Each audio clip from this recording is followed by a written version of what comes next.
Hello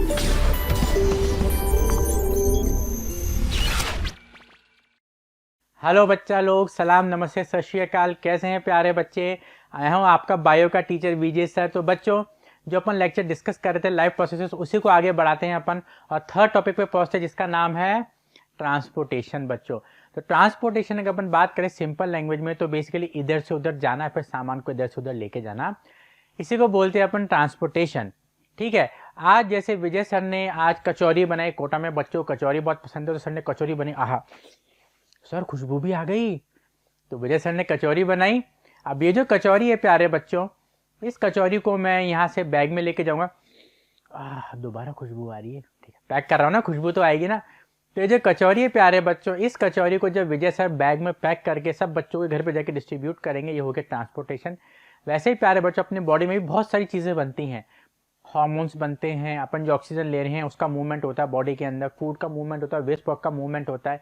ये जो movement होता है इसी को बोलते हैं transportation system in human beings और एनिमल्स।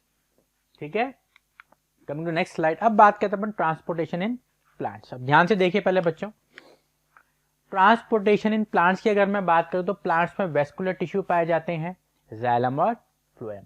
तो बच्चों, जो जाइलम होता है, चलिए अपन पहले पसंदीदा कलर सिलेक्ट करते हैं विजय का, जो कि है blue colour. Let's select the colour. Where is colour colour colour colour colour, ये रहा। तो ब्लू कलर मिल गया बच्चों। ठीक है, तो बात करते हैं अपन ट्रांसपोर्ट इन प्लांट्स की यहाँ पे बच्चों। तो प्लांट्स में जो ट्रांसपोर्ट होता है उन टिश्यू को बोलते हैं बच्चों वेस्कुलर टिश्यू। पहला है यहाँ पर जाइलम, उसके बाद है फ्लोएम। अगर मैं जाइलम की यहाँ पे बात करूँ बच्चों, जो जाइलम करता है उसमें होता है वाटर का transportation, movement of water from roots to the upper part of plants. और फ्लोएम की बात मैं यहाँ पे करूँ तो अपन वर्ड ट्रांसपोर्टेशन ना यूज करके ट्रांसलोकेशन को यूज करेंगे। इसको आप चाहो तो बच्चों स्टार लगा दीजिए इधर। जो ट्रांसलोकेशन है बच्चों, दैट इज मोर इंपॉर्टेंट यहाँ पे। अब आइए डायग्राम पे आइए। ये एक डायग्राम है, नीचे रूट्स हैं। तो आप जब देखोगे ये जो रूट्स होती हैं इसमें रूट हेयर्स निकलते हैं। ये रूट हेयर्स क्या होते हैं बच्चों? सॉइल पार्टिकल्स के बीच में जो स्पेस होती है उसके अंदर जाते हैं और वहां से बच्चों गैसेस को एब्जॉर्ब करते हैं, वाटर मिनरल को एब्जॉर्ब करते हैं। जब वाटर मिनरल को एब्जॉर्ब कर, देखिए रूट हेयर से एब्जॉर्ब हुए, जाइलम के थ्रू ऊपर जा रहे हैं, ऊपर जा रहे हैं, ये लीफ के अंदर चले गए। ठीक है, इस तरीके से जाइलम के अंदर वक्स का मूवमेंट होता है, वाटर का मूवमेंट होता है। वही भी अपन देखिए, जो फूड बना लीफ के अंदर, देखिए वो आ रहा है, ऊपर भी जा रहा है और नीचे भी जा रहा है।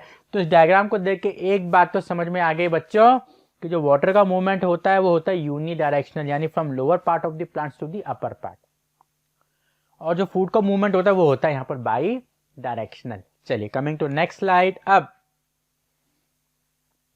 Xylem, it has 4 elements. Sir elements तो केमिस्ट्री में पढ़े थे, आप तो बायोलॉजी में भी एलिमेंट्स लेके आ रहे हो, क्या चक्कर है सर? ये तो गलत बात है सर, रॉन्ग थिंग। नहीं बच्चों, एलिमेंट्स का मतलब है इसके 4 पार्ट, चिंता मत कीजिए, मैं यहाँ पर आपको पीरियोडिक टेबल पढ़ाने वाला नहीं हूँ।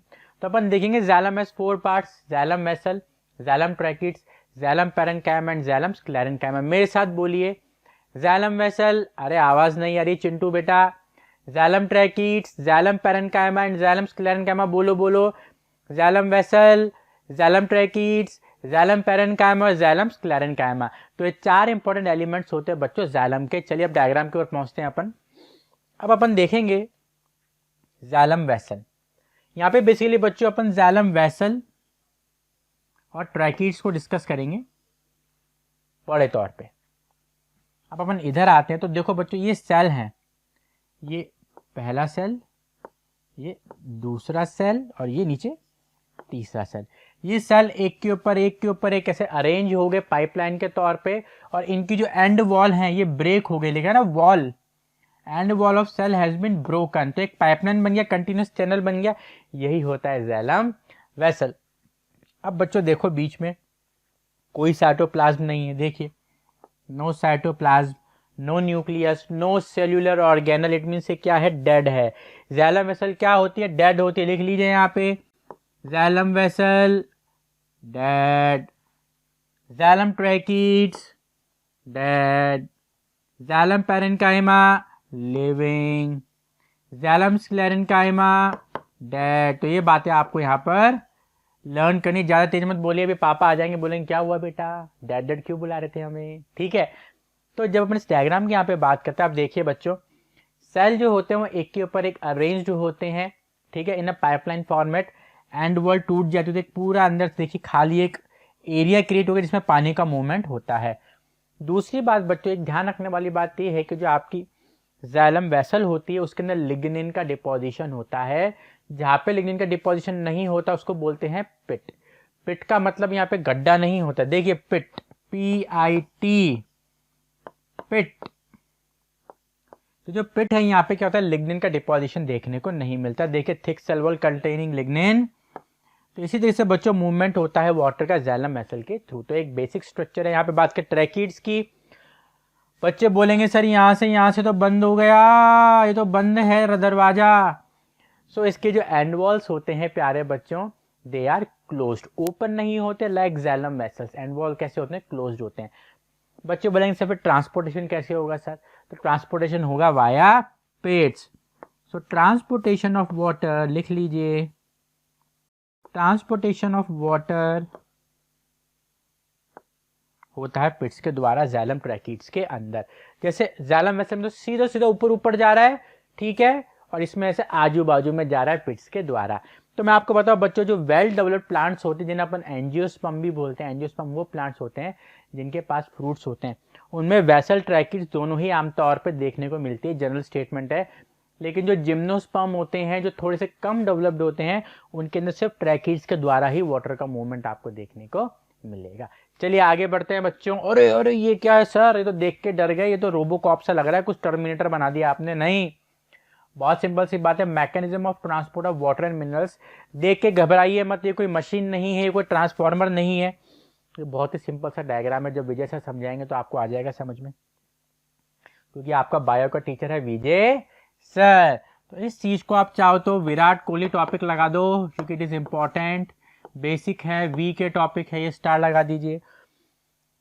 बच्चों रूट की क्या है, ये रूट हेयर है। देखो रूट की जो टॉप लेयर होती है उसमें से रूट हेयर निकलते हैं। रूट की जो एपिडर्मिस होती है ना, एपिडर्मिस क्या होती है, टॉप लेयर होती है, उसमें से रूट हेयर निकलते हैं।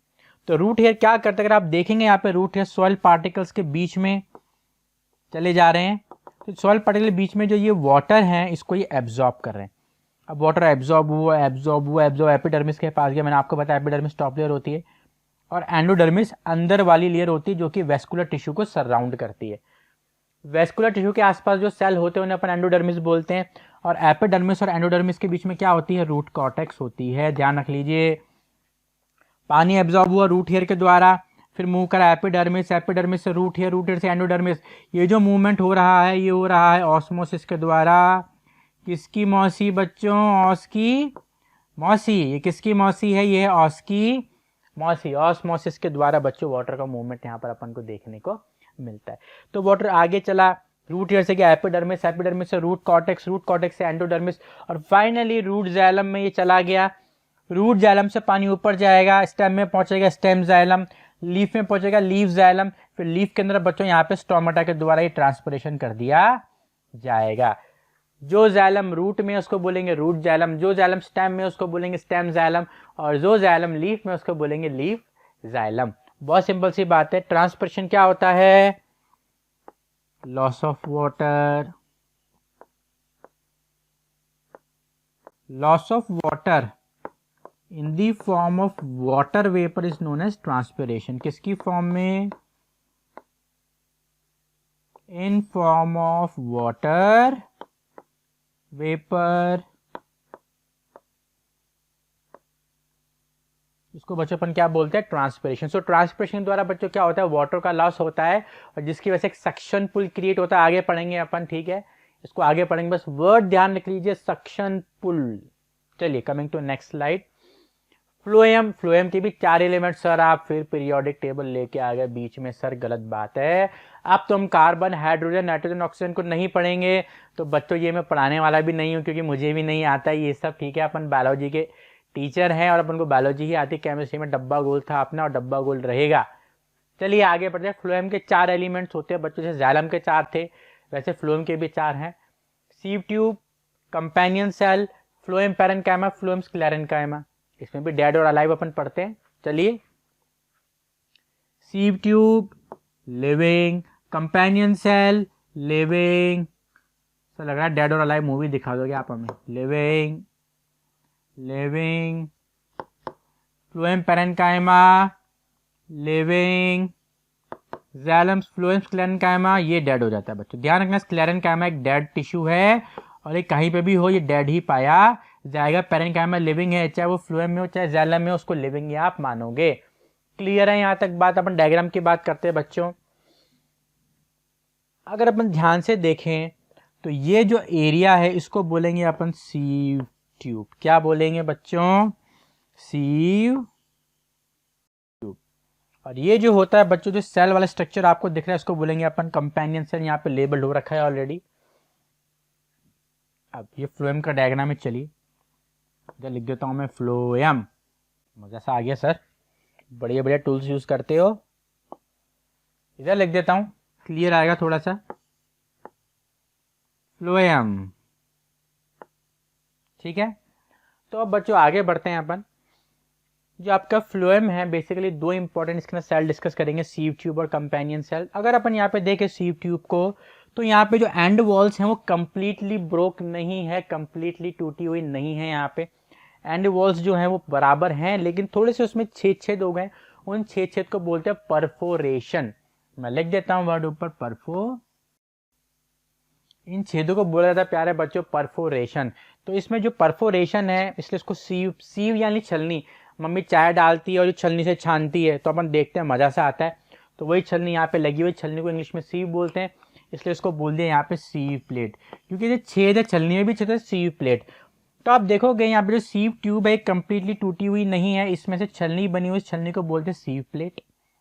अंदर बराबर इसके बच्चों आपको साइटोप्लाज्म भी देखने को मिलेगा।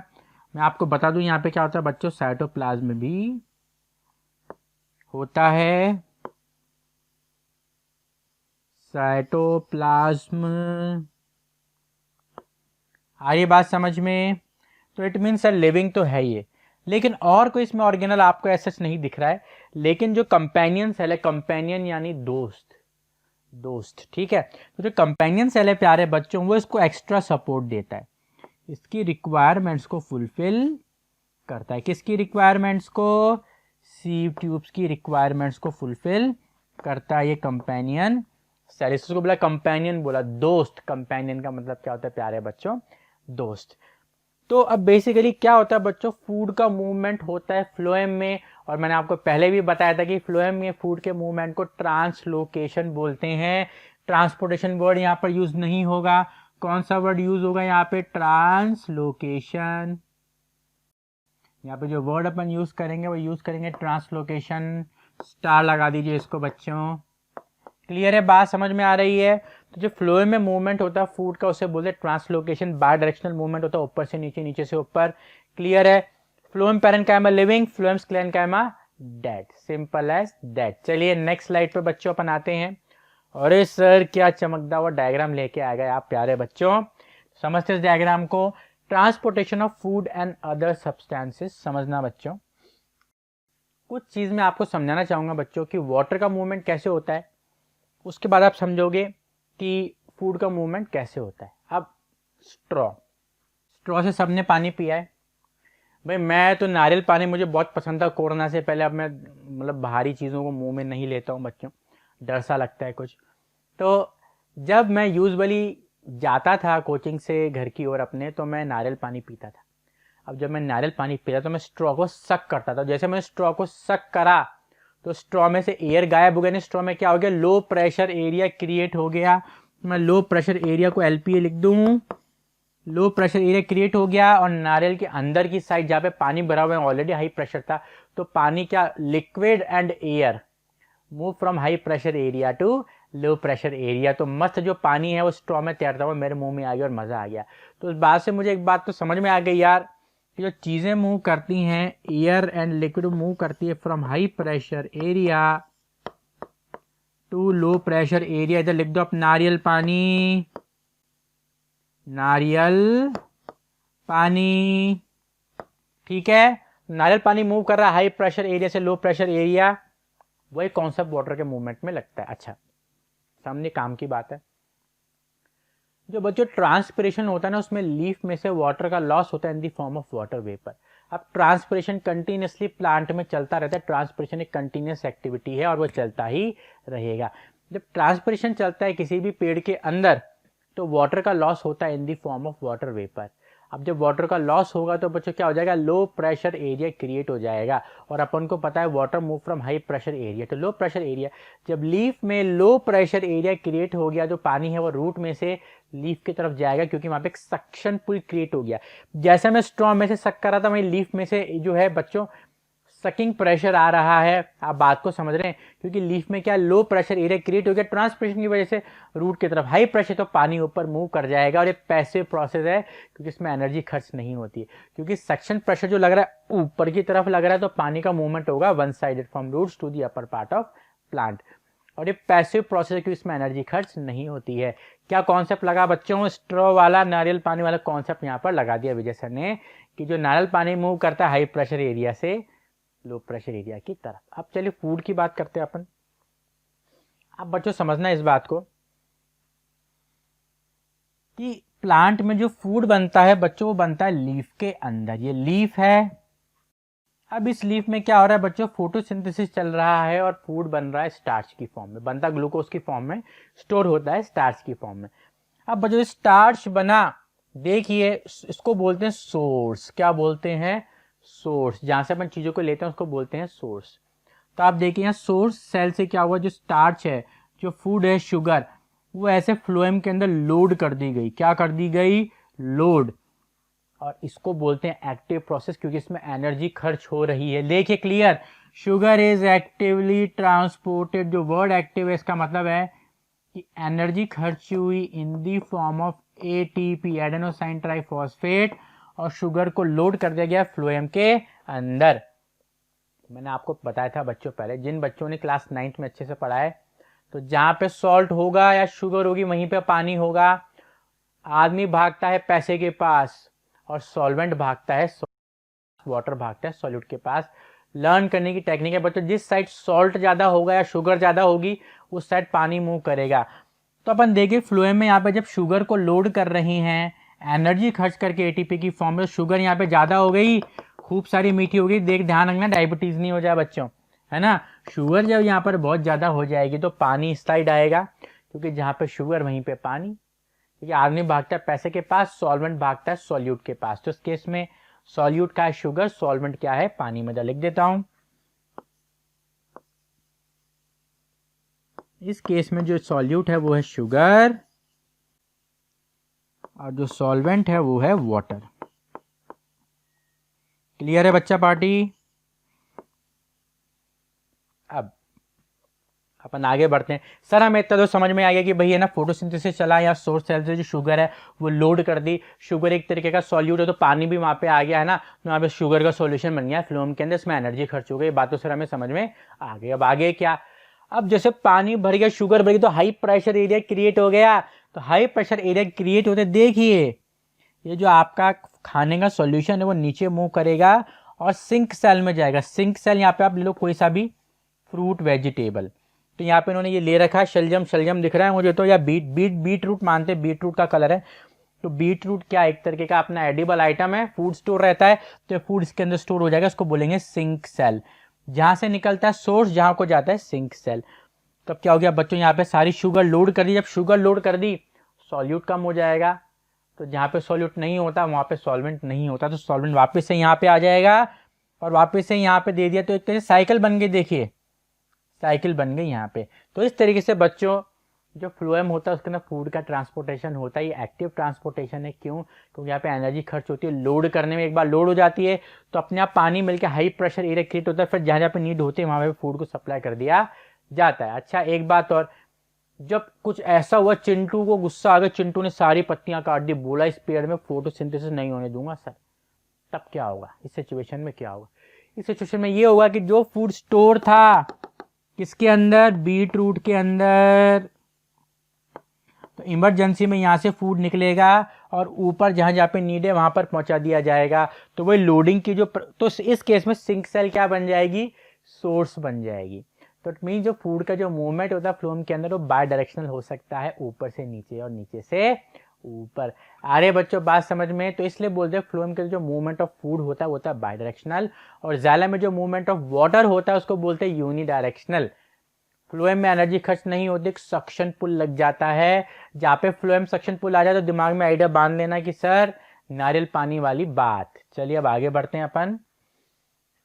ओह फाइनली एंड प्लांट से अपन फ्री हो गए। प्लांट ना पढ़ने में मज़ा आता है बच्चों को, मैंने देखा आमतौर पर बच्चों को प्लांट में इंटरेस्ट नहीं आता, लेकिन यहाँ पे एनिमल टिश्यू आ जाता है या फिर कुछ एनिमल की फिजियोलॉजी एनाटॉमी आ जाती है, बच्चे खुश हो जाते हैं। तो चलिए आपकी खुशी को मैं आगे बढ़ा के ब्लड की मैं बात करता हूँ।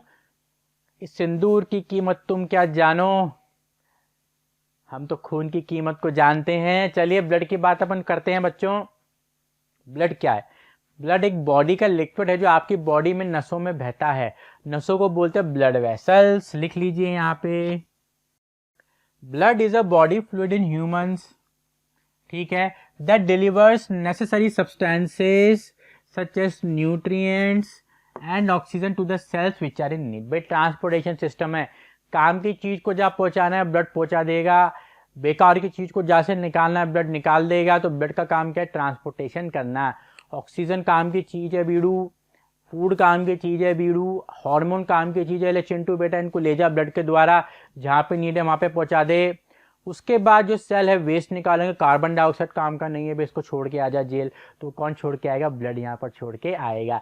तो इन सिंपल टर्म्स बच्चों ब्लड क्या कर रहा है? काम की चीज़ों को जहाँ पहुँचाना है, जैसे आपका न्यूट्रिएंट्स हो गए, ऑक्सीजन हो गई, हार्मोन्स हो गए, यहाँ पे टारगेट ऑर्गन में पहुँचा रहा है, और जो वेस्ट मटेरियल है उसको बॉडी से एक्सक्रीट आउट करने में भी मदद कर रहा है। तो in sum blood is a fluid transportation tissue which helps in transportation of substances they are needed. चलिए अब बात करते हैं अपन आगे। अगर आप देखोगे एक सिंपल सा चार्ट मैंने बनाया है। ब्लड को दो पार्ट्स में तोड़ दिया गया, ब्लड प्लाज्मा और ब्लड कॉर्पस्कल्स। क्या बोलते हैं? कॉर्पस्कल। मेरे साथ बोलिए कॉर्पस्कल। अभी पढ़ो भी नहीं बताएगा, बोलो अनशंट बोलोगे फिर इसको बोलते हैं कॉर्पस्कल्स। क्या बोलते हैं प्यारे बच्चे? Corpuscles. Blood plasma, corpuscles, RBC, WBC, platelets. Blood के दो टुकड़े कर दिए, यहाँ पे दो टुकड़े तोड़ दिया मैंने। पहला तो हो गया ब्लड प्लाज्मा, दूसरा हो गया ब्लड कॉर्पस्कल्स। ब्लड कॉर्पस्कल्स को बच्चों ब्लड सेल्स भी आप बोल सकते हो। तीन प्रकार के होते हैं, they are 3 types of blood cells. RBC जिनको अपन रेड ब्लड सेल भी बोलते हैं, रेड ब्लड कॉर्पस्कल भी बोलते हैं, और एरिथ्रोसाइट्स भी इनको बोला जाता है। कमिंग टू डब्ल्यूबीसी, डब्ल्यूबीसी को अपन वाइट ब्लड सेल्स भी बोलते हैं, ठीक है, इसको वाइट ब्लड कॉर्पस्कल भी बोलते हैं, और ल्यूकोसाइट भी बोलते हैं, प्लेटलेट्स को थ्रोम्बोसाइट भी बोलते हैं। आ रही है बात समझ में? चलिए आगे बढ़ते हैं। Blood plasma. ब्लड के अंदर मैंने आपको बताया बच्चों दो चीजें होती हैं, एक तो होता है प्लाज्मा, दूसरा होता है सेल पार्ट। तो जो लिक्विड पार्ट होता है उसको प्लाज्मा बोलते हैं। So the liquid part of blood is known as plasma. अगर अपन देखें यहाँ पे, इट कंटेन्स 90% वाटर और कुछ dissolve substances such as proteins, digested food and common soil. Plasma में क्या हो गया बच्चों? 90% पानी। उसके बाद जो भी छुतर पुतर बच गया, जैसे प्रोटीन्स हो गए, आपके डिजोल्व प्रोटीन्स हो गए, वेस्ट हो गया, हार्मोन्स हो गए, सब केस पे 10% कॉन्स्टिट्यूट करते हैं। बाकी काम की जो चीज़ है बच्चे वो होती है यहाँ पे वाटर। अब RBC, red blood cell, white blood cell, platelets. Red blood cell को बच्चों रेड ब्लड कॉर्पस्कल भी बोलते हैं, एरिथ्रोसाइट भी बोलते हैं। आपके खून का जो लाल रंग होता है, हम पे ये किसने हरा रंग डाला? तो अपने खून का जो बच्चों लाल रंग होता है वो होता है रेड ब्लड सेल की वजह से, इसलिए इसका नाम पड़ा रेड ब्लड सेल। इसमें क्या होता है बच्चों? हीमोग्लोबिन होता है जो कि रेड ब्लड सेल में ऑक्सीजन को बाइंड करता है और बॉडी में जहाँ जहाँ नीड होती है वहाँ पर ले जाने का काम करता है। तो हीरो कौन हो गया आरबीसी का? हीमोग्लोबिन, जो कि ऑक्सीजन का ट्रांसपोर्टेशन यहाँ पे करता है। इसलिए आरबीसी को बोलते हैं अपन red coloured pigment, because it contains haemoglobin which transport the oxygen to the cell for the process of respiration. बच्चों आरबीसी की मैं बात करूं तो जब आरबीसी मैच्योर होता है तो उसमें न्यूक्लियस देखने को नहीं मिलता, सिर्फ 4 महीने का लाइफ स्पैन होता है, 4 महीने बाद बेचारा स्वर्ग सिधार जाता है। बात करते हैं डब्ल्यूबीसी की, व्हाइट ब्लड सेल, इन्हें ल्यूकोसाइट भी बोला जाता है, व्हाइट ब्लड कॉर्पस्कल भी। बोलिए मेरे साथ, white blood cell, white blood corpuscle and leucocyte. तो बेसिकली ये 3 चीजें के नाम से जाना जाता है। Soldiers of the body, soldiers होते हैं। एक मूवी भी आई थी यूनिवर्सल सोल्जर, अगर आपने देखी हो बहुत मस्त है बच्चों, देखना, WBC की याद से आपको दिलाएंगे वो। तो ये जो सोल्जर्स क्यों बोलते हैं बच्चों, पहली बात तो WBC के अंदर न्यूक्लियस होता है, RBC मैच्योर RBC में नहीं होता। तो जो WBC होते हैं इनकी लाइफ स्पैन भी थोड़ी सी ज़्यादा होती है। अच्छा एक चीज़ और मैं आपको बताऊं कि WBC की शेप वेरिएबल होते हैं, यानी अपनी शेप को ऐसे चेंज कर सकते हैं, शेप शिफ्टर्स होते हैं ये। शेप शिफ्टर्स आपने देखे होंगे, ठीक है, सुपरमैन मूवी में भी आते हैं शेप शिफ्टर्स, जो अपनी शेप को चेंज करके किसी का भी रूप ले, तो ये वही हैं, बहुत एडवांस सोल्जर्स है, शेप शिफ्टर्स हैं ये, जो भी बाहर से आने वाले जर्म्स हैं उन सबको खत्म कर देते हैं, मार देते हैं, एंटीबॉडीज यूज करते हैं और खत्म कर देते हैं, एनगल्फ कर लेते हैं। तो कई तरीके से अपनी बॉडी को हार्मफुल इन्फेक्शन से बचाते हैं, इसलिए इन्हें सोल्जर्स ऑफ द बॉडी भी बोला गया बच्चों। WBC में न्यूक्लियस भी यहाँ पर होता है।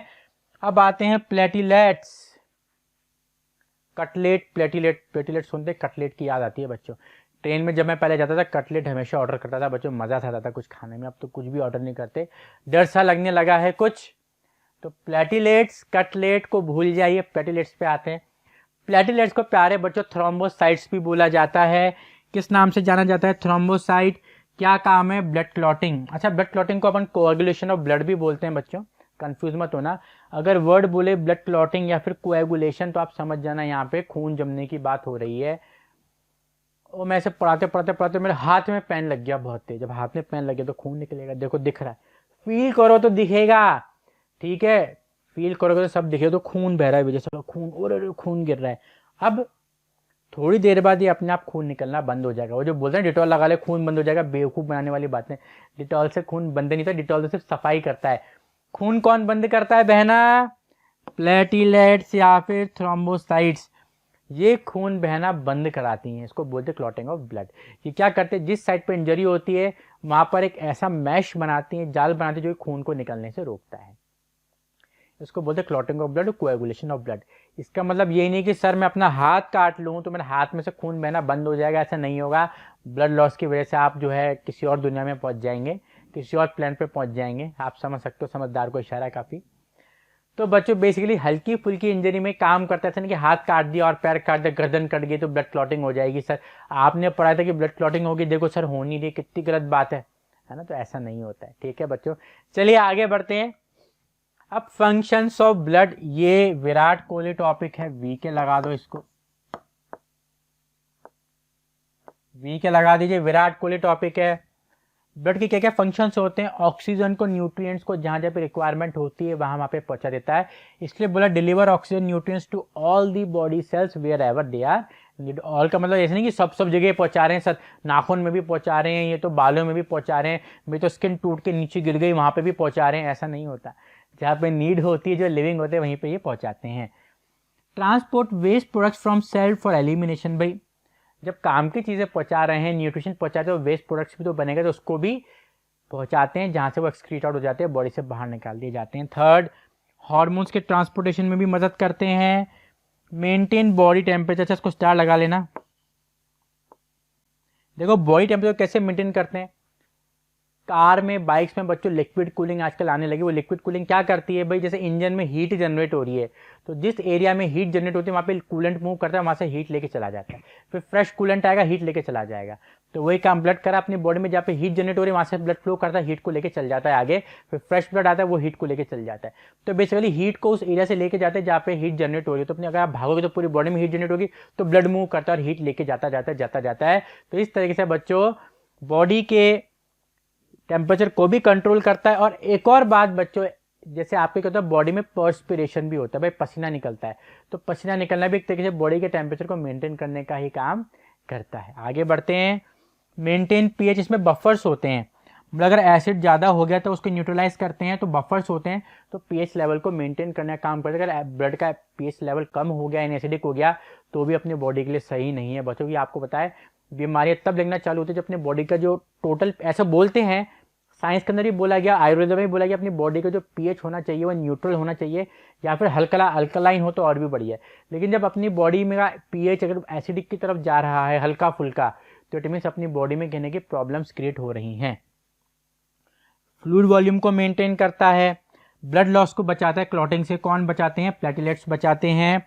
और इन्फेक्शन से भी बचाता है वाइट ब्लड सेल एंटीबॉडीज की मदद से। अच्छा WBC एंटीबॉडीज तो बनाते हैं और कई बार अकेले ही लड़ने चले जाते हैं, जो भी आएगा उसको ऐसे संभालेंगे अपने अंदर, आ जाओ और खत्म कर देंगे। They can use antibodies or they can engulf the entire disease causing microorganism. So in both the ways WBC helps our body in fighting infection. तो चूंकि ये सेल के अंदर होते हैं तो ब्लड के अंदर है, तो ब्लड का एक फंक्शन और हो गया, it helps in fighting off the infections. Coming to next slide. ओए सर मजा सा आ गया, कुछ जादू सा दिख रहा है यार, जादू नहीं है, ध्यान से देखो। सेक्शन है 3 टाइप के ब्लड वेसल्स का, खुश मत होइए ज्यादा, सोचोगे हैरी पॉटर की सर ने जो स्टिक्स यहाँ पर रख दी है। ब्लड वेसल्स क्या होती हैं? खून की नलियां जिनमें खून बहता है आपकी बॉडी में, ब्लड वेसल्स प्यारे बच्चों बोला यहाँ पर जाता है। अब 3 तरह की ब्लड वेसल्स होती है बच्चों। ये तो होती है बच्चों आपकी artery,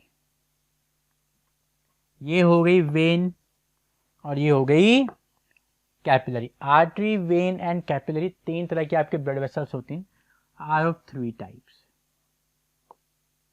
they are of 3 types, arteries, veins and capillaries. अगर अपन देखें यहीं पे पूरी समझ में आ जाएगी आपको, इनके गणित कोई कंफ्यूजन वाली बात नहीं। अगर मैं आर्टरी की बात करूं, आर्टरी की जो वॉल होती है वो थिक होती है, मोटी होती है, क्योंकि इसमें जो ब्लड मूव करता है हाई प्रेशर से मूव करता है। आर्टरी में जो बच्चों ब्लड का मूवमेंट होता है वो अंडर हाई प्रेशर होता है, इसलिए आर्टरी की वॉल मोटी हो जाए ना, फट जाएगी। वॉल मोटी तो ल्यूमन, अंदर के छेद को ल्यूमन बोलते हैं, ल्यूमन छोटा होगा, ठीक है, और इलास्टिक होते हैं, प्रेशर ज्यादा बढ़ेगा जैसे खिंच जाएगी लेकिन टूटेगी नहीं, क्योंकि आर्टरी में जो ब्लड फ्लो करता है हाई प्रेशर फ्लो करता है, तो इसलिए इसकी जो वॉल होती है वो भी थिक होती है, इलास्टिक होती है, और ल्यूमन छोटा होता है। और सिंपल सी बात है, आप ल्यूमन जितना छोटा करोगे प्रेशर ऑटोमेटिकली बढ़ता है यहाँ पर जाएगा। ये हो गई आर्टरी। आर्टरी का मेन काम क्या होता है? Carry blood away from heart, मेरे साथ बोलिए, carry blood away from heart, it carries blood away from heart. खून को दिल से दूर लेके जाती है, दिल से दूर जाती हुई चीजें मुझे पसंद नहीं है, तो वेन की बात करते हैं। It takes blood towards the heart, it takes blood towards the heart. जो बच्चों आर्टरी होती है वो दिल से दूर खून को लेके जाती है, दिल टूट गया बच्चों मेरा, लेकिन जो वेन्स होती हैं वो खून को दिल के पास लाती है, तो मुझे खुशी हो रही है। और जो कैपिलरीज होती हैं ये इन दोनों को जोड़ने का काम करती है, इन दोनों के बीच में पैचअप करवाती है, जिन दोनों के बीच में जो ब्रेकअप हो चुका है बच्चों आर्टरीज और वेन्स के बीच में, उसका पैचअप करवाती है कैपिलरीज। मीन्स कैपिलरी क्या करती है? आर्टरी को वेन से जोड़ने का काम यहाँ पर करती है। चलो वेन की बात करते हैं। वेन की जो मसल होती है वो थिन होती है और तो ल्यूमन लार्ज हो जाएगा। अब थिन होने का कारण क्या है यहाँ पे बच्चों? जो ब्लड मूव करता है वो लो प्रेशर में मूव करता है, आर्टरी में ब्लड हाई प्रेशर में मूव कर रहा था, इसमें लो प्रेशर में मूव करता है, इसलिए पतली होती है, और इलास्टिक तो खैर होती है, ठीक है, मतलब इतनी इलास्टिक नहीं होती जितनी आर्टरी होती है। अब कुछ बच्चे बोलेंगे सर अगर लो प्रेशर में मूव कर रहा है तो खून उल्टा भी तो बह सकता है ना सर, क्योंकि आर्टरी में तो हाई प्रेशर में जा रहा है तो ब्लड उल्टा बह ही नहीं सकता, लेकिन वेन में तो जो बच्चों सर जो है ब्लड तो मतलब माना सर उल्टा जा सकता है। तो इसी चीज को रोकने के लिए वेन में आपको वेल्व्स देखने को मिलते हैं। क्या देखने को मिलते हैं? वेल्व। वेल्व क्या करते हैं? ब्लड को उल्टा जाने से रोकते हैं। भाई वेल्व क्या करते हैं? ब्लड के बैक फ्लो को रोकते हैं। भाई ब्लड आगे बढ़ा तो पीछे नहीं आएगा, ऐसे वेल्व बंद हो जाएंगे, समझ रहे हो? वेल्व क्या करते हैं? वेन के अंदर ब्लड के बैक फ्लो को रोकते हैं। चलिए कैपिलरी बहुत पतली होती है, almost single layer of cell की बनी होती है, आर्टरी को वेन से जोड़ने का काम करती है। तो 3 तरह की ब्लड वेसल्स खून की नली आपकी बॉडी में देखने को मिलती है, आर्टरी, वेन एंड कैपिलरी। तो सर बिल्कुल राजा आ गया, शाहरुख खान आ गया इस चैप्टर का, तो लिख दीजिए शाहरुख खान, शाहरुख खान। ये इस चैप्टर का बच्चों शाहरुख खान है। दिल दीवाना दिल, ठीक है, शाहरुख खान ने कहा था दिल दीवाना दिल, तो ये वही शाहरुख खान है बच्चों इस चैप्टर का। अब डिस्कस करेंगे अपन हार्ट के स्ट्रक्चर को बच्चों। बहुत सिंपल डायग्राम है, इससे सिंपल डायग्राम आपको कहीं नहीं मिलेगा। जिन बच्चों का डायग्राम बनाने में हाथ तंग है, सर मेरा भी तंग है बच्चों, मेरा भी तंग है डायग्राम हाथ बनाने में, तो आप इस डायग्राम को बना सकते हो। इससे इजी डायग्राम आपको नहीं मिलेगा, लेवलिंग पूरी कंप्लीट है, कहीं से कहीं आपके नंबर नहीं कटेंगे, ठीक है। जिन बच्चों की ड्राइंग अच्छी है वो एनसीईआरटी का ही डायग्राम बनाए, क्योंकि उसमें एक भी नंबर कटने के चांसेस नहीं है। आप कोर्ट में केस भी कर सकते हो। आ रही है बात समझ में? तो जिन बच्चों का ड्राइंग में हाथ तंग है जैसा मेरा है, तो आप इस डायग्राम को फॉलो कर सकते हैं। चलिए अब इसको वन बाय वन अपन तोड़ेंगे। बच्चों ह्यूमन का जो हार्ट होता है ना, वो हल्का सा लेफ्ट साइडेड में सिचुएटेड होता है। देखिए लेफ्ट साइड है तो हल्का सा लेफ्ट में होता है, दिल हल्का सा लेफ्ट में होता है। दिल होता उल्टा लेकिन सोचता बच्चों सीधा है ना? तो लेफ्ट में गया। अब हार्ट को देखो तो हार्ट का जो साइज होता है वो एक मुट्ठी के बराबर होता है, रफली अप्रोक्सीमेटली एक बंद मुट्ठी के जितना हार्ट का साइज होता है।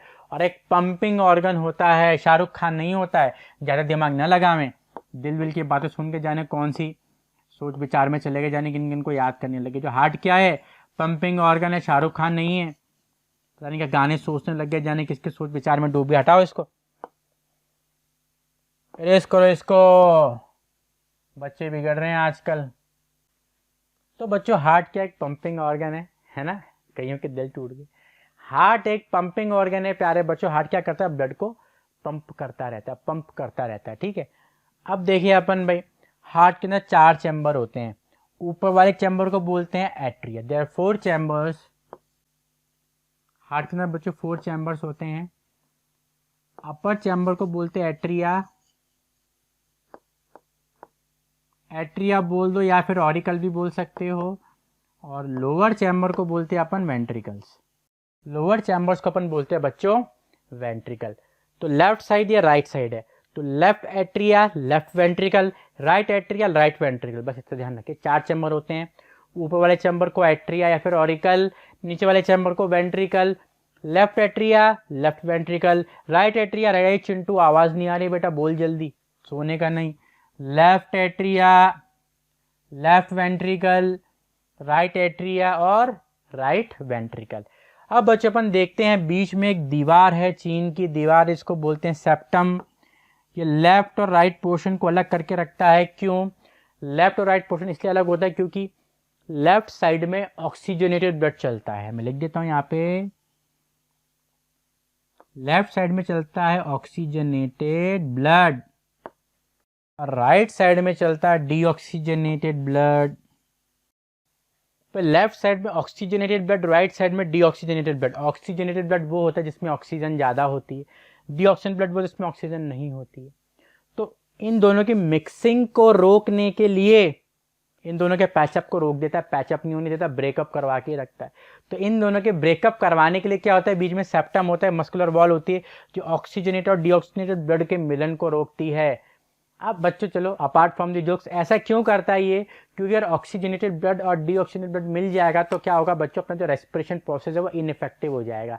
तो क्योंकि अपने बॉडी में प्रॉपरली हार्ट जो 2 पार्ट्स में डिवाइड है, तो ऑक्सीजन और डीऑक्सीजनेटेड ब्लड में मिक्सिंग नहीं होती है और अपनी बॉडी की जो रेस्पिरेशन की जो प्रोसेस है वो बहुत ही ऑप्टिमम लेवल पे चलती है। चलिए सेप्टम समझ में आ गया, ऑरिकल वेंट्रिकल समझ में आ गया। चलिए बात करते हैं, लेफ्ट एट्रियम और लेफ्ट वेंट्रिकल के बीच में वेल्व होता है और वेंट्रिकल के बीच में भी एक वेल्व होता है। ये वेल्व भी क्या करता है? बैक फ्लो ऑफ ब्लड को रोकता है। भाई ये वेंट्रिकल में पिचकेगा तो ब्लड उल्टा नहीं चला जाए वापिस से। भाई ऑरिकल भी कॉन्ट्रैक्ट होते हैं और वेंट्रिकल भी कॉन्ट्रैक्ट होते हैं। कॉन्ट्रैक्ट होंगे तो लेग्स भी होंगे। भाई वेंट्रिकल कॉन्ट्रैक्ट हुआ तो ब्लड वापिस से ऑरिकल में ना चला जाए, इसलिए इसमें क्या होते हैं? वेल्व्स होते हैं। वेल्व का एक ही फंक्शन है, बैक फ्लो ऑफ ब्लड को यहाँ पर रोकना। इतनी सी बात आपको पता होनी चाहिए। आगे बढ़ते हैं, ठीक है।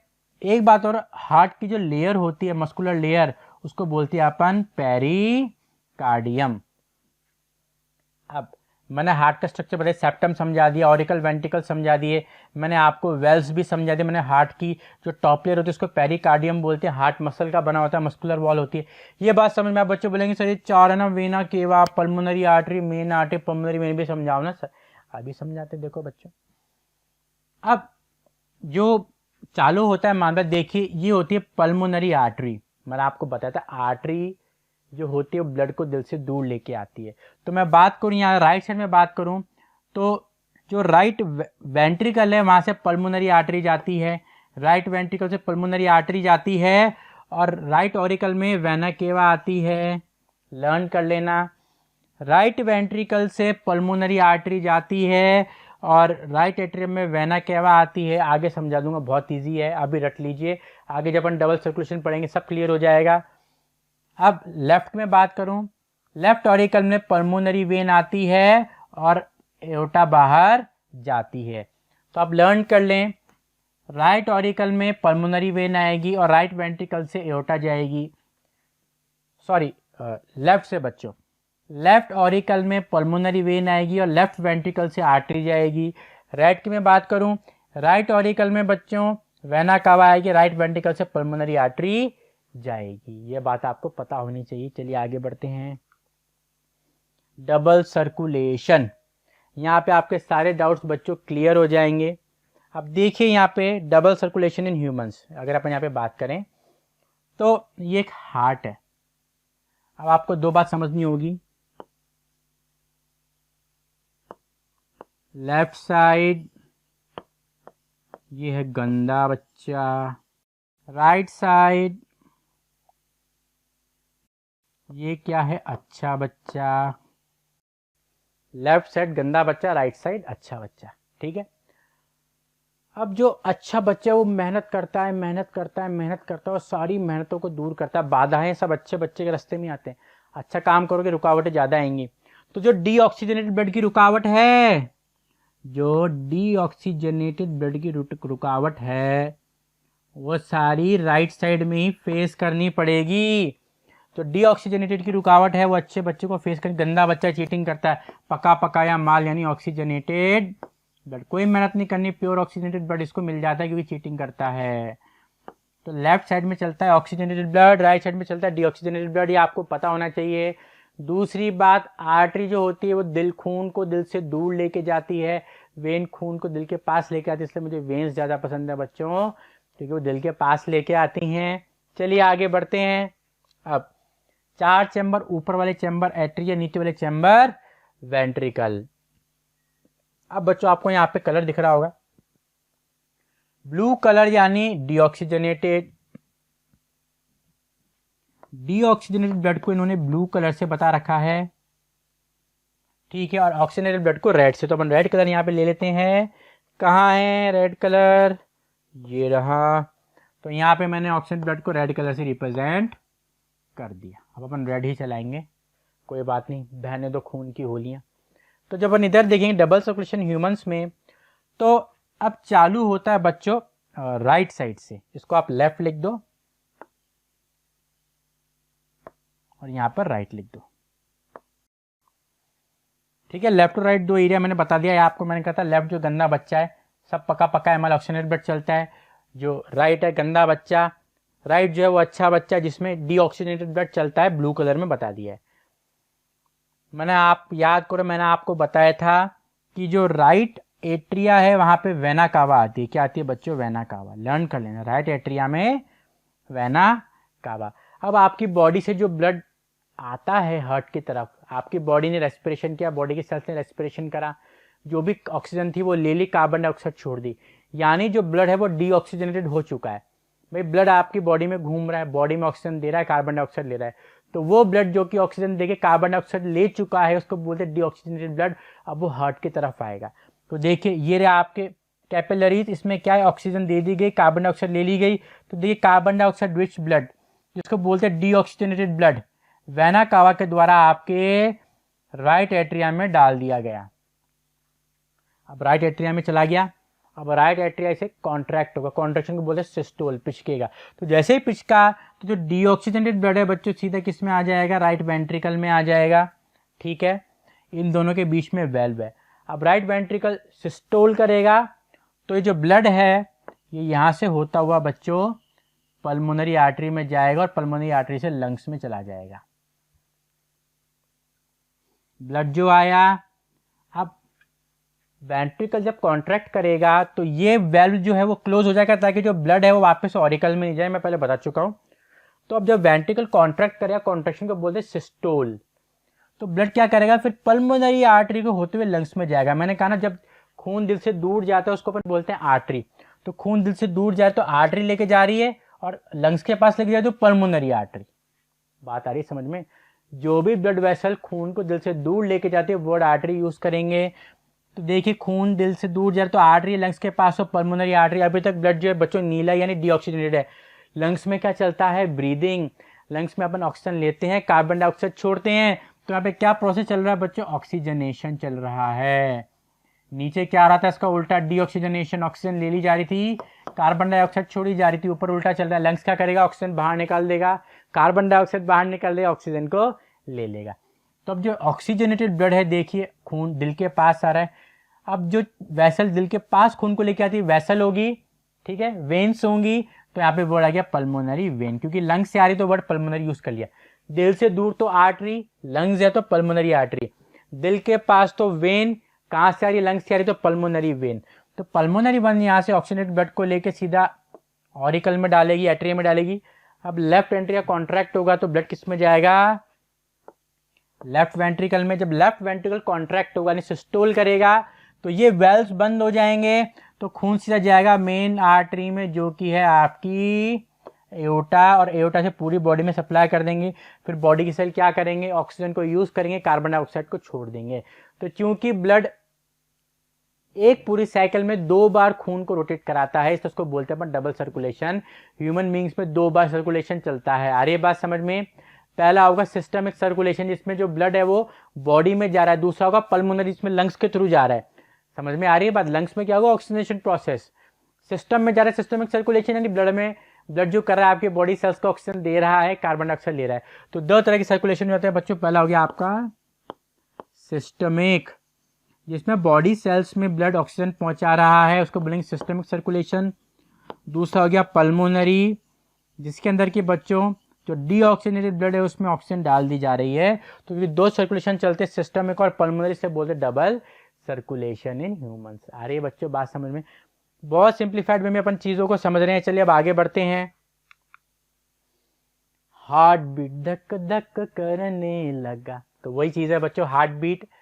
एक कंप्लीट कॉन्ट्रैक्शन और एक्सपेंशन, मैंने बताया था कॉन्ट्रैक्शन को बोलते सिस्टोल, रिलैक्सेशन को बोलते डायस्टोल, धक धक धक धक। तो एक कंप्लीट धक धक उसको बोलते हैं अपन हार्ट बीट, यानी एक कंप्लीट कॉन्ट्रैक्शन एक कंप्लीट रिलैक्सेशन, तो धक धक। तो धक धक मतलब लबडप साउंड आता है। बेसिकली मैं आपको समझाऊं, जो धक धक धक धक करते हैं ना, ये गलत चीज है। ये होता है लब डप साउंड, लब डप लब डप। अगर आप कभी मशीन में सुनोगे, मैंने सुना था एक बार, तो उसमें से लब डप ऐसा साउंड होता है। लोगों ने धक धक कर दिया, पता नहीं क्यों, है ना। तो जो वन कंप्लीट कॉन्ट्रैक्शन और रिलैक्सेशन होता है बच्चों, उसको हार्ट बीट बोलते हैं। एडल्ट की जो हार्ट बीट होती है वो होती है 70 to 72 टाइम्स पर मिनट, जब अपन रेस्ट कर रहे होते हैं। जब आप रेस्ट कर रहे हो, कोई भी एक्टिविटी परफॉर्म नहीं कर रहे हो, तो आपकी जो हार्ट की रेट होती है वो 70 to 72 टाइम्स पर मिनट। लेकिन जैसे अपन एक्सरसाइज करते हैं तो 100 तक भी शूट कर जाती है ये। जब आप रनिंग कर रहे हो या जिमिंग प्रॉपर वेट उठा रहे हो आप, या कुछ पुलअप पुशअप्स लगा रहे हो, तो हार्ट बीट बढ़ जाती है।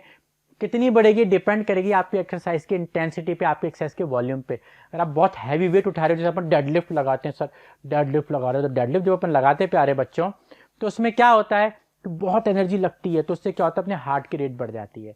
ठीक है, क्योंकि एनर्जी जो इसका खर्च बढ़ रहा है, तो ऑक्सीजन ज्यादा चाहिए, तो हार्ट धक धक धक धक लपडप करेगा। ठीक है। पल्स क्या होती है, जैसे हार्ट बीट हुई, लपडप हुआ, धक धक नहीं बोलूंगा, लपडप हुआ, कॉन्ट्रैक्शन रिलैक्सेशन हुआ, तो जो ब्लड होता है वो आर्टरी में फोर्स किया जाता है, भाई लपडप लपडप। तो जैसे हार्ट कॉन्ट्रैक्ट होता है, तो जैसे हार्ट कॉन्ट्रैक्ट हुआ तो ब्लड आर्टरी में प्रेशर से जाता है, फट, कॉन्ट्रैक्ट हुआ फट। तो आर्टरी में जब ब्लड प्रेशर जाता है, आर्टरी में आपको थ्रस्ट फील होता है। जब भी हार्ट बीट होती है तो ब्लड आपकी आर्टरी में फोर्स किया जाता है। इस फोर्स की वजह से आपको एक एक्सपांशन फील होता है। जैसे आप ऐसा हाथ लगाओ, है ना, ऐसा आप हाथ लगाओ, तो जैसे दिल धड़केगा धक धक, तो जो धक धक होगी वो आपकी आर्टरी में भी फील होगी, क्योंकि जब हार्ट ऐसे कॉन्ट्रैक्ट कर रहा है तो प्रेशर से आर्टरी में भी भेजेगा ना, तो आर्टरी भी ऐसे ही होगी, थ्रस्ट होगी, आर्टरी में भी धक धक होगी, समझ रहे हो। तो उसी को बोलते हैं अपन पल्स रेट। तो इससे क्या होता है, अब ध्यान से सुनिए, the expansion of artery, artery का expansion every time the blood is forced into it is known as pulse rate या पल्स। भाई जैसे हार्ट कॉन्ट्रैक्ट हुआ, हार्ट बीट हुई, तो जैसे हार्ट कॉन्ट्रैक्ट होगा, ब्लड को फोर्स किया जाएगा आर्टरी के अंदर, तो आर्टरी में भी ऐसे फोर्स फील होगा, क्योंकि जब धक हुआ तो आर्टरी में भी जो ब्लड जाएगा तो आर्टरी में भी धक सा होगा, तो उसको बोलते हैं अपन पल्स। और 1 मिनट में कितनी बार ऐसा आपको पल्स फील होगी, उसको बोलेंगे अपन पल्स रेट। क्योंकि जितनी बार आपकी बेसिकली लबडब चलेगा उतना ही आपका पल्स रेट चलेगी। तो क्योंकि heart beat 70 to 72 times per minute, तो पल्स रेट भी क्या हो गया 70 to 72 टाइम्स पर मिनट। बहुत सिंपल सा कॉन्सेप्ट है बच्चों, चाहे तो आप ये डेफिनेशन भी लिख सकते हो, बहुत सिंपल लैंग्वेज मैंने आपके लिए तैयार की है। ब्लड प्रेशर बच्चों, जिस प्रेशर से ब्लड आपकी बॉडी में पंप किया जाता है उसको ब्लड प्रेशर बोला जाता है। जो लोअर ब्लड प्रेशर होता है उसको बोलते हैं अपन डायस्टोलिक बीपी। भाई जब सिस्टोल होता है, कॉन्ट्रैक्शन होता है, तब ब्लड प्रेशर हाई होता है, वो होता है 120 mm of Hg, 120 millimetre of mercury. जब ब्लड प्रेशर, जब हार्ट कॉन्ट्रैक्ट किया तो प्रेशर से ब्लड गया तो 120 mm ऑफ Hg, जब रिलैक्स किया तो प्रेशर कम हो गया 80 mm ऑफ Hg। mm होता है 80 millimetres of mercury, 120 mm of mercury. तो जनरली अपन क्या बोलते हैं 120/80, ये आपकी नॉर्मल ब्लड प्रेशर रेंज होती है। सिस्टोलिक यानी हाई 120, डायस्टोलिक यानी लो 80। अब इससे ऊपर जाएगा तो बोले यार बीपी हाई हो गया। देखिए जो बूढ़े लोग होते हैं उनमें आमतौर पे ये थोड़ा सा ज़्यादा देखने को मिलेगा और वो नॉर्मल है। बूढ़े लोगों में इस रेंज से ऊपर देखने को मिलेगा, वो नॉर्मल सी बात है, लेकिन कुछ ज़्यादा ही ऊपर तो यानी हाइपरटेंशन हो गया। हाइपरटेंशन बहुत खतरनाक बीमारी है हाई बीपी की। जिसके घर में जिसको भी है वो नमक खाना कम कर दे, पानी खूब पिए, तो हाइपरटेंशन कंट्रोल में रहेगी। और कुछ ज़्यादा है तो फिर आपको दवाइयाँ लेनी पड़ेंगी। तो आमतौर पे एक हेल्दी इंडिविजुअल का जो ब्लड प्रेशर आता है वो होता है 120/80। 120 क्या होती है सिस्टोलिक ब्लड प्रेशर और 80 क्या होती है डायस्टोलिक ब्लड प्रेशर। आइए बच्चों बात समझ में बहुत ही सिंपल सा है। मेरा पूरी कोशिश रहती है कि इस चैप्टर को मैं छोटे शब्दों में, क्योंकि क्रैश कोर्स चल रहा है तो छोटे शब्दों में इंटरेस्टिंग वे में बच्चों को पढ़ाऊँ। ठीक है, स्टेथोस्कोप और स्फिग्मोमैनोमीटर। बच्चों स्टेथोस्कोप जो अपन यूज़ करते हैं वो यूज़ करते हैं अपनी हार्ट बीट को सुनने के लिए, और जो स्फिग्मोमैनोमीटर से अपन ब्लड प्रेशर को नापते, लिख दीजिए for listening heart beat. Stethoscope is use for listening heart beat and sphygmomanometer is use for measuring blood pressure. आपने देखा होगा डॉक्टर के पास जाते हैं, डॉक्टर पट्टा जो है आपकी बाजू में बांध देता है, फिर उसको बहुत टाइट करता जाता है, आपको लगता है अरे यार बाजू नहीं फट जाए मेरी। तो वही चीज़ है स्फिग्मोमैनोमीटर, इससे ब्लड प्रेशर को डॉक्टर जो है वो मेजर करता है। और जो स्टेथोस्कोप है बच्चों उससे हार्ट बीट को वो सुनता है। अब लिम्फेटिक सिस्टम छोटा टॉपिक है लेकिन हमेशा बोर्ड के एग्जाम में साला आ ही जाता है। अब बहुत सिंपल सी बात है, आपकी बॉडी में बच्चों ब्लड सर्कुलेटरी सिस्टम के साथ साथ एक और सर्कुलेटरी सिस्टम चलता है जिसको बोलते हैं लिम्फेटिक सिस्टम।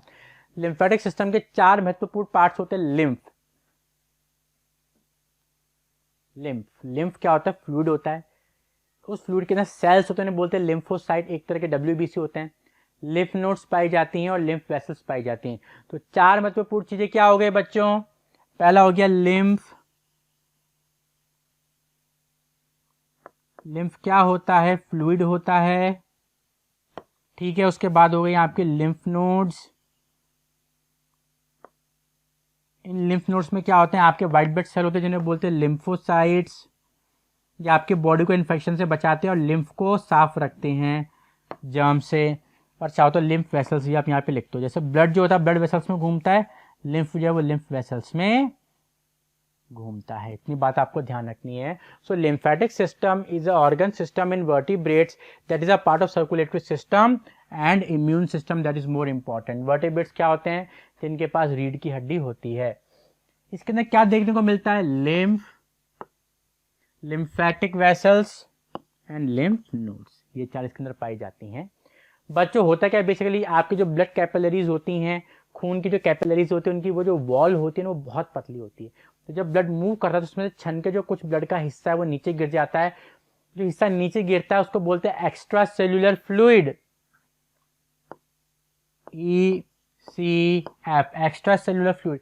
क्योंकि ब्लड कैपिलरीज की वॉल जो होती है इतनी थिन होती है कि ब्लड का कुछ हिस्सा छन के बाहर गिर जाता है, उसको बोलते हैं एक्स्ट्रा सेल्यूलर फ्लूइड। और यही एक्स्ट्रा सेल्यूलर फ्लूइड ही बच्चों लिम्फ बनाता है, इसका कुछ हिस्सा लिम्फ बनाता है।